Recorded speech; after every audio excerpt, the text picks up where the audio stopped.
experience is always better in a group. The Christian experience doubly so. We are just a group of gamers that love to talk about life, God, and video games in no particular order. So whether you're a newbie or a grizzled agent like us, we want to help each other roll the level. Welcome to another edition of the Roll the Level podcast. My name is Matt, and I'm so excited that you've joined us today. With me, I have my two great friends. Dame, how you doing today, buddy? You know what? I'm doing okay today. It's been a roller coaster of a week. Not all bad things, but just perspective things. Just been thinking a lot through a lot of perspective things this week. So, but I'm doing well. Thank you. Good, man. And Sarah, how are you? I am quite good today. Awesome. Excellent. Awesome. Yes. That's exciting. I am excited about it. That's good. Hey, Are side you- note, totally unrelated. Did you get back into your old office yet? Oh, no, I actually moved all my stuff out of the dungeon. Nice. I am Where are you now? upstairs for the first time, I think, What? ever Wow. in the history of Sarah having an office space. Wow. I have a window. That's I wanted to watch the Wow. snow. So smart. I love that it's you really carried weird. like essentially 2 tons worth of gear upstairs. So that you Oh can my watch gosh, the snow. you see what's behind me is my father's iRacing rig. That Oh, has yeah. to go downstairs today. So Good that night. will be a massive pain. Good But night. yeah, So what it is was the fun. snow that you speak of? Well, the weather keeps telling me will happen. I just haven't physically seen it yet. Okay. It's true. So we did get a I'm- little the other day, but then it disappeared. Yeah, that's what my son told me during recess, and I missed Yeah. it. So Mhm. I'm jealous. Oh, no. That was good. really inconsiderate of the snow. I know. It was, And the I would weatherman for agree. lying to me. We just need snow for Christmas. I don't care if it goes away Oh, after that. 100%. I just want it for Christmas Eve, Christmas snow, all I need. Like some December 25th snow would be amazing. Please and thank you. I could get behind that. I could get Right? behind Like that. it could go away the next day. I'm fine Oh with yeah. that. Oh, But, absolutely. but just that like one day of snow would be incredible. That's what I want for Christmas. If someone could make that happen, that'd be great. Well, Put it on my how list. Yeah, I'll add it to the list, Matt. I'll try to see what I can do. How are you doing today? I'm good. It's been an insanely busy week. We have been going full bore, getting ready for Christmas. We've Okay. got, I think we did the math the other day. December has 24 services in it. Holy No. smokes. Yeah, so that's a lot of math. And it's great though. Like it's exciting. We have to keep opening up more space and creating obviously with COVID, we want to be very, very safe. Everybody wears masks. We have the whole social distancing stuff in place. Like which is why we have so many services, because our normal, like, whatever 450, 500 seat, space can only do 30% of that. So Right. we have to keep moving through, but it's been exciting. It's been absolutely incredible. We've seen some phenomenal growth and good stuff. Like we've had baptisms and people getting saved, and it's just been awesome. So I'm Nice. very, very, very, very, very, very, very, very excited for that. I'm also very, very, very, very, very, very, very tired because we decided we needed to put 3 projects up and running because of all of this expansion. We need to make more parking space, and we have a quick solution that'll give us an additional 40 spots, which is awesome. And then All we while also keeping need, people safe while doing that. Like, well, this is it, right? Like it's like you got to do all these things, but you also have to accommodate for COVID. So we got that going on. We blew out an entire wall in our lobby to create more lobby space. Oh, So I now have a really? 10 by 10 garage door in there. It's just finishing second coat of painting today, so it still can be used as a multi-purpose room, but then we can open it up and it's now lobby space. nice. So that's and what is the most incredible thing? Sorry, I'm going to gush a little bit on my church. Go here. for The it. most incredible thing is all of this is done by volunteers. Wow. That entire project, the cost was paint and the door.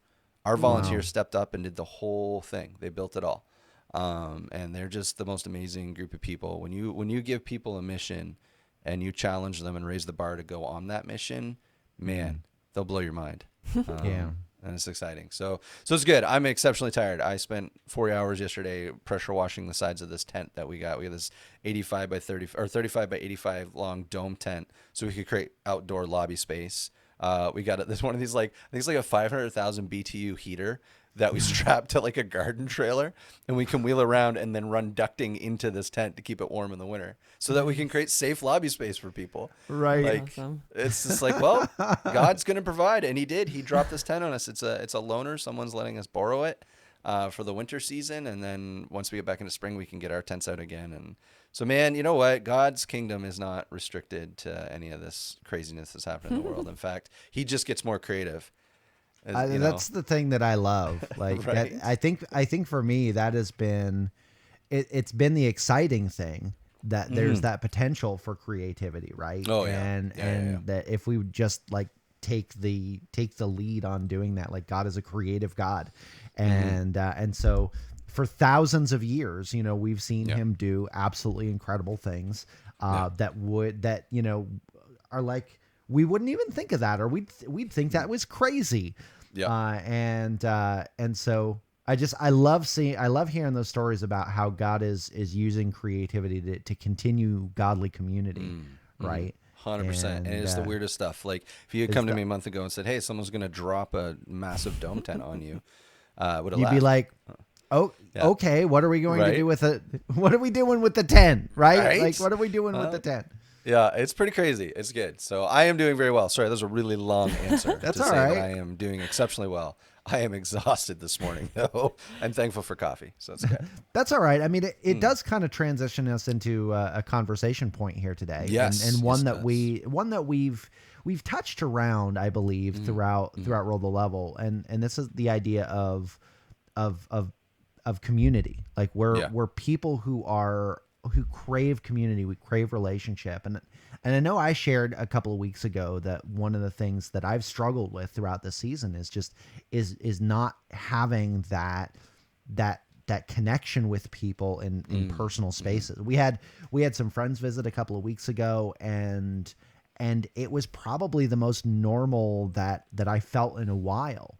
Yeah. Because we were sharing space with people. I mean, leading up to that, you know, we were very, very open about like, hey, this is where things are at in our state. This is, you know, this is what's going on with us. You know, we just came out of the other side of a COVID scare at the church. And so we took every precaution that we, you know, to be careful during that. But at the same point in time, there was this goodness of just being together and not worrying about things. Yep. And so in that, it kind of brings up this question of like, of community. Like, what have been some of the things that you guys have experienced in like gaming community? When you think about like some of your best moments, in gaming community, like what would that be? Is there a particular game that was influential in building that, or, you know, what was it for you? Yeah, absolutely. Sarah, why don't you start us out on that? Oh, I wouldn't say a specific game would be my answer, but more of like when a game releases and you're on like, I don't know, GameFAQs is sometimes a dumpster fire, but something like back in the day, I'd probably use NeoGAF as an example, or now it's a little bit watered down, but Reset Era. Like you get such a hardcore community that will go in and like share all their tips and tricks and things they're learning and stuff that will like help you later on if you get stuck. Like there's such a good core there that just love to help people, like especially when games come out or they can import them from Japan and understand them and share the news, and it's like, oh, this community's getting so hyped for this game when it comes out in English and stuff like that. Like just being part of that community of helping each other out when or at a new release time when like everybody wants to play it, everything is new. So I don't know. I just love being part of that community for sure. Absolutely. Yeah. To answer your question, name, I think of two very specific ones. Okay. Actually, three. Sorry, I'll try to keep them short though. One of the best and kind of early, the first one, which is how we met actually back in the day, was Halo. Right. I spent copious hours, probably more hours in your guys' dorm room with those little Commodore monitors that we had stacked on top of each other, playing Halo than I did in class or working for that matter. Yes. You know, and you know, it may not have helped my grades much, but I'll tell you what, like that sense of community around just that common point of discussion and interest and engagement was phenomenal. And it's built, well, I mean, our friendship's a testament to what it's built. Yep. You know, it's built a lifelong friendship that has gone deeper, and God has done incredible things and it's good. So that's one of them. The other one, which I blame you, is World of Warcraft.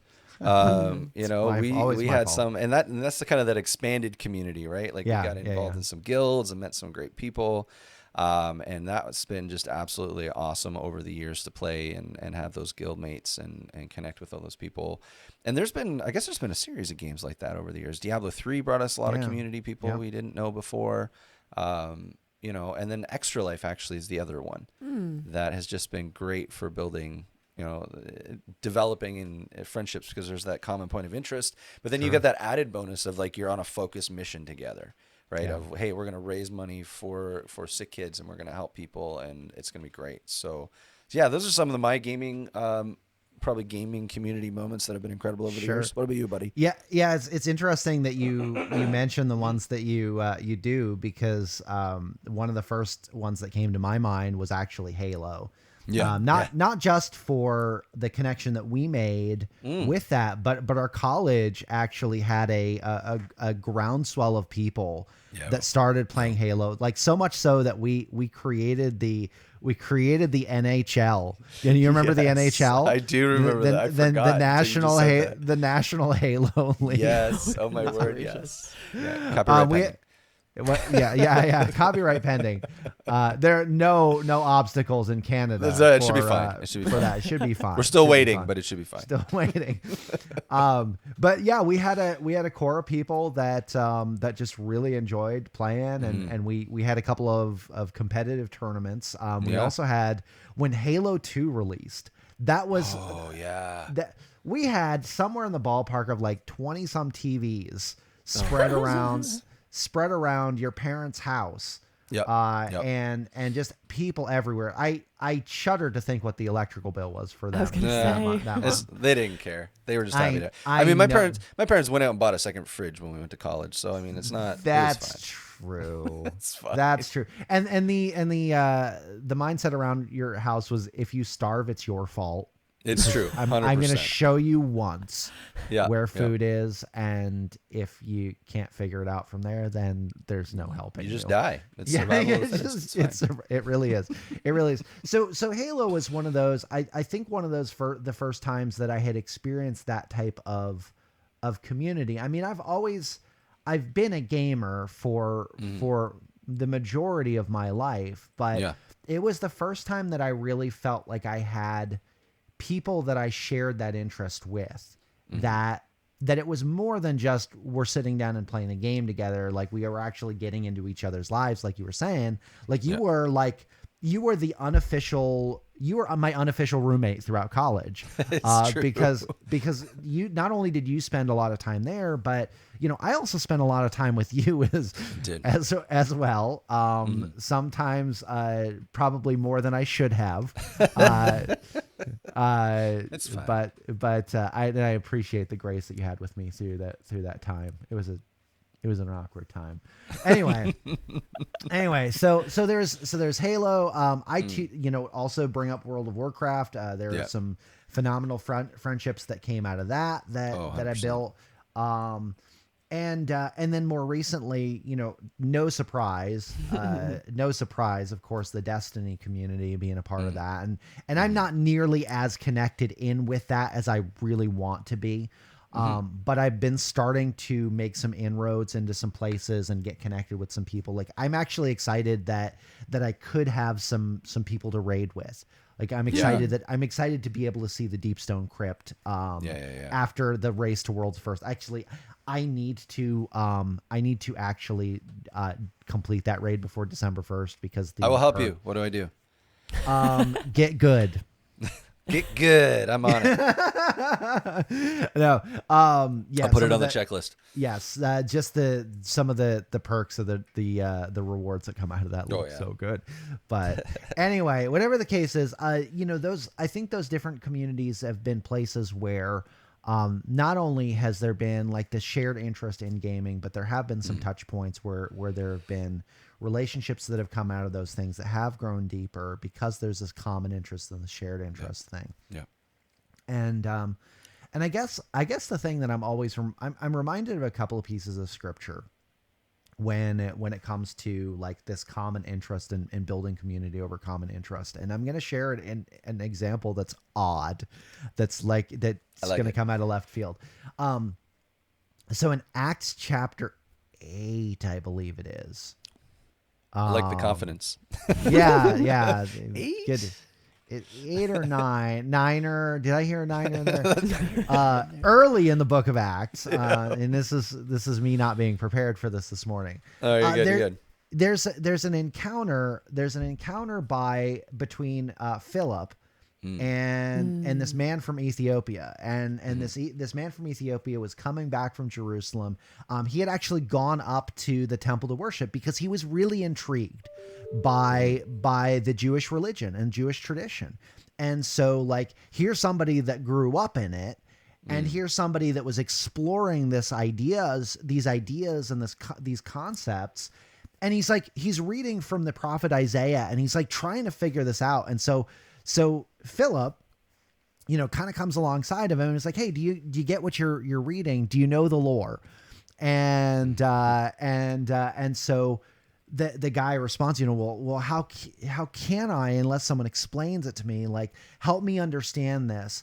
And so there's this beautiful moment of community that starts over this shared interest that grew in what's a really short time into something that was much deeper, to the point where Philip ends up baptizing this guy after talking about Jesus through Isaiah. And there's just this really, really incredible moment where community happens over a shared interest, and growth comes out of that in like a very, very short period of time. And I think that's the beautiful thing about not only like the gaming community, where you've got this like point of interest that's unbiased, right? Like this is the thing.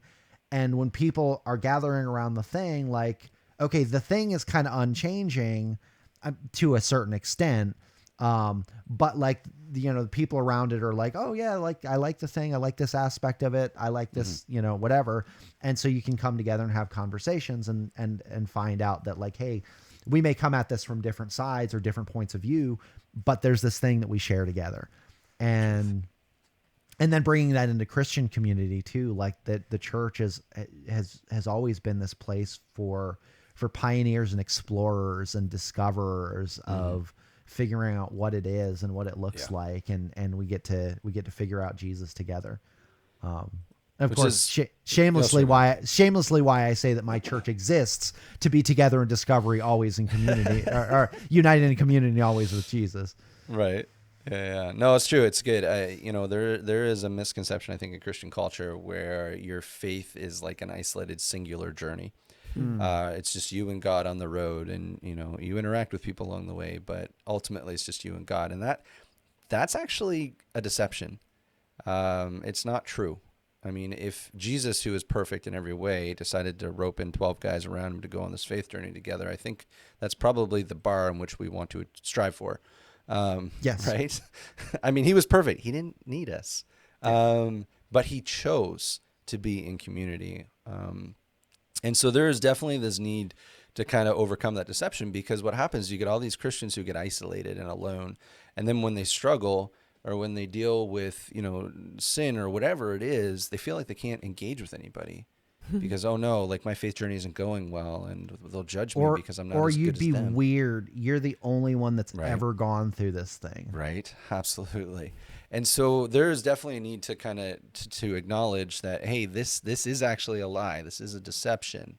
And what do we do to counter that deception? And it's anchoring yourself in truth. It's getting in community. I mean, Scripture is laced with examples and illustrations and metaphors for being in Christ-centered community. Yeah. Yeah. I was just thinking this week is such a great example for myself personally. Because I've mentioned many times on this podcast, I'm a major introvert. I am 100% happy staying at home and reading the Bible all day and being that isolated Christian. Yeah. But thank goodness I have our church small group, because I would never have talked to anybody else in the church if it wasn't for that. And because of that small group this week, I got to be part of something where somebody needed help, and we got to help them. Yeah. The whole group got together, and it was like, for being such an isolated person, it's so nice sometimes to be like, this is what community feels like. And especially being able to take part in it, because I remember back after I had Lucas, And I was in such a dark place. If anybody ever has kids, especially if they have more than one child, bring them food. That's all they want is food, because they will not have time to make food. They don't want to think about food. They are so pooped. Like, I know back in the day that's what I needed. And that was a community that built around me. And now I get to give back by doing that to others. And that just feels good, even though it feels also good sitting at home by myself and reading. but this week was great. Like, I got to help out, and I was like, oh wow, yeah, this is great. So coming out of my bubble was a great experience this week. No, that's so good. And you know, Sarah, that emphasizes, I think, a point that Scripture makes over and over, and it's this idea that your gifts and your talents and your abilities aren't for you; they're actually there to serve the community. Absolutely. And the logical conclusion to that concept is that the attributes of Christ are most seen and experienced within the context of community. For sure. Right? It's almost like experience is better in a group. Almost. It's true. It's like we planned it that way. It's almost like that was intended. That's right. But it is very true. Like we're built, even our giftings and our talents and our abilities are built to bless the community and to build up the community, because it's when we come together, right? Even God is triune. He's communal God. He's built that way, and he's modeled us after that. So it's when we come together, when we are unified, that Christ is best shown. Yeah. And best example to the world about us. And if you look at history, if you look throughout, all the major points in which the church did anything good, it was always because they were in community and they were on a focused mission, and it was Christ-centered. Yep. It always rolls back to that. And I always find that fascinating.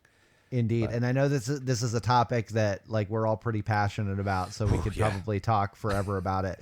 I do want to kind of bring us in, like, bring us to a couple of, like, questions and then wrap us up here today. So question number one, and I want to go back to something that Sarah said about being isolated or like or being in that place. Like, if you are somebody that, and maybe Sarah, you can speak to this. If you're somebody that is a little bit more introverted, and like the idea of community is a little bit daunting, or the idea of pursuing community is daunting. Like, what would you say to that person, or how would you encourage that person to find godly community to connect within? I would just think being willing to be open. Like, I didn't go and search for a small group, and I didn't go and search for a church, but somehow Matt found me and brought me into the small group. Like, you have to be willing to listen to the people that are in the church and be willing to, like, finding a common interest with somebody, definitely a good talking point, like a good way to start a conversation and then bring them in. If you know that they want to be part of a community, like, it's just like a sense I think introverted people give off. We don't always want to be alone, but just be willing to be open. It's really hard. I don't like being open. Like, I don't like talking to other people, but sometimes you just got to suck it up. Well, it's true. It's like a little bit of, upfront awkwardness or uncomfortableness or pain for long-term gain. It really is. Yeah, like, I wouldn't know where else I'd be without being part of this church and small group now. Like, it's a different life I would live 100%. Yeah. And if I can speak into that too, I don't know where your life group would be if you guys weren't in it. Honestly. That's kind. Right? No, it's truth. We are better when we're together. One of the things that, we always try to communicate well at church is, like, we're better because you showed up today. And just meeting the people that I wouldn't have met otherwise in the small group, and because of small group, it's just like they're part of different services maybe or something. It's like I never would have seen them. So it's awesome just to have connection points everywhere. Absolutely. So, but I would never have said that before. That's good. I'm excited. Yeah, I want to tie a couple of things together here. Sure. That from some stuff you both said. The one is about the openness. no matter whether you are, introvert, extrovert, whether you are, grizzled ancient in the church or newbie, having an openness to connection and an openness to people it goes a long way in building relationships and connecting in community. You'd be amazed the unlikely people who find connection. And it starts though with that willingness to say, hey, you know what, maybe this is different, or maybe there are, different personalities or whatever here that are a part of this thing. And we may not always jive, but like there are those common things that we can always keep the door open for, right? Yeah. But the other side of that too is, and Matt, I'm so glad that you said this. You're welcome. What did I say? that with Sarah and her small group, that it's not just that Sarah has benefited from being in the small group, but the small group has benefited from her being a part of that. 100%. Like never discount. And this is the thing that if nobody's ever emphasized this to you, I'm sorry, but let me be the person to do this. Like, you're needed. You are wanted in community, and you are needed in community. You have no idea. The people who need you in their lives. And you might think like, well, I'm just insignificant. I don't know that I have anything to offer or anything like that. But I will tell you what, like, I have seen so many powerful moments where people who have felt themselves insignificant have been some of the most largely influential people. I want to actually share a story about an older lady from a church that we used to pastor. Her name is Carol, and Carol was probably in her 70s, late 70s, early 80s while we were there in the church.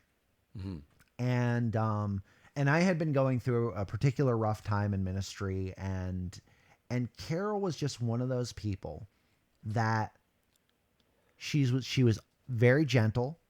She was very honest. But she was always very encouraging.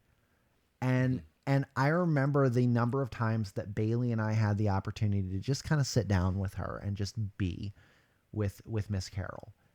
And I cherish those moments because they were some of, like, I think that some of those moments actually got me through some of the tough stuff that I was going through. And I don't know that I ever had the opportunity to tell her that. But she's one of those people that was just unassuming. Like, she wouldn't have ever thought herself of as any grand encourager or any like influential person. But I look to her example a lot of, how do I speak in grace and truth with people? And it was because I was in community. I was like, we were in our 20s, right? Like, she's in her 70s, we're in our 20s. Yeah. You'd think this is a completely there's nothing here in common except that we were in community together in Christ.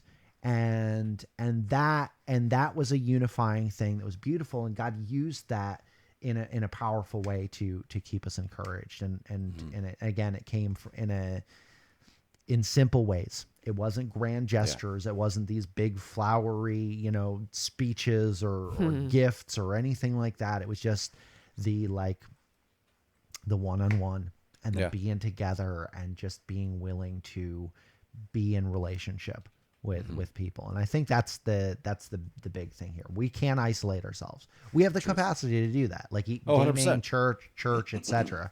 The temptation is to isolate ourselves, but if you don't risk that little bit of awkwardness up front, you're going to miss out on so much benefit from it. So I think that's probably a good place for us to wrap things up here today. Any final words of wisdom from you guys? It's not wisdom, but if you're not in community, get in community. You have to take the step. People can reach out as much as they want, but you have to take the step. Absolutely. So it's good. Sarah? Great.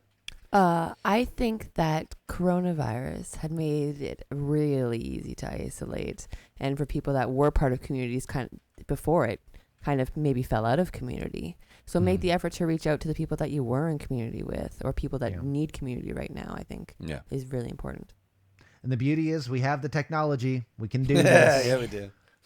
We can get creative, just because we built community from, in one way before doesn't mean we need to do the same thing until Jesus returns. That's one of the beauties of the Christian faith, is the church has been creative for thousands of years, and we're going to continue to do so. So anyway, we want to thank you so much for joining us here on this episode of Roll the Level.